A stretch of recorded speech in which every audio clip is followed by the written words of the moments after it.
Hello everyone, आज हम पढ़ेंगे क्लास सेकंड की हिंदी का पार्ट 3 म्याऊं म्याऊं। तो देखो इसमें क्या होता है, एक बच्ची जो है वो चुहिया जो है उससे डरती है। क्यों डरती है? क्योंकि जो चुहिया है उसको काट के चली जाती है। लेकिन वो सोचती है कि मैं चुहिया से कब तक डरती रहूँ, मेरे को भी तो उसको डराना चाहिए। तो फिर वो क्या बोलती है, म्याऊं म्याऊं। तो इसलिए इसका नाम क्या रखा है, म्याऊं म्याऊं। तो अब शुरू करते हैं इसको। सोई सोई एक रात में सोई सोई रोई, एक एक बिलख कर रोई। वो क्या बोलती है कि मैं एक रात में सो रही थी, है ना। सोई सोई एक रात में वो सो रही थी। उसके बाद ऐसा कुछ हुआ जिसके कारण उसको एकाएक बिलख कर, है ना, मतलब बार बार रोना पड़ा। रोती क्यों ना मुझे नाक की एक नोक पर काट गई थी चुहिया चूटी, चुहिया काट गई चूटी पर। अब वो बोलती है कि मैं रोती भी तो क्यों नहीं, क्योंकि मेरी नाक पर जो चुहिया थी वो काट गई थी, है ना, चूटी भर, मतलब छोटा सा काट के उसको चली गई थी।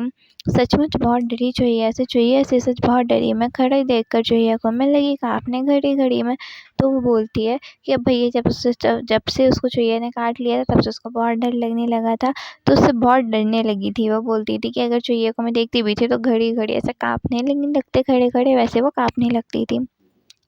सोचा तभी बहाना मुझको सूझा एक बहाना, ज़रा डराना चुहिया को भी ज़रा डराना। तो फिर वो क्या बोलती है कि मेरे को तभी एक बहाना सूझा। क्या बहाना सूझा? कि चुहिया को भी मेरे को डराना चाहिए। वो मेरे को हमेशा डराती है, मुझे भी उसको डराना चाहिए। अब वो ये सोचती है कि कैसे भला डराऊँ उसको कैसे भला डराऊँ। धीरे से मैं बोली, म्याऊं म्याऊं म्याऊं म्याऊं म्याऊं। तो वो बोलती है कि चुहिया को कैसे डराऊँ मैं, आखिर कैसे डराऊँ। तो वो बोलती है कि धीरे से मैं क्या बोली, म्याऊं म्याऊं बोली। तो यहाँ पे कंप्लीट हो गया। Thank you.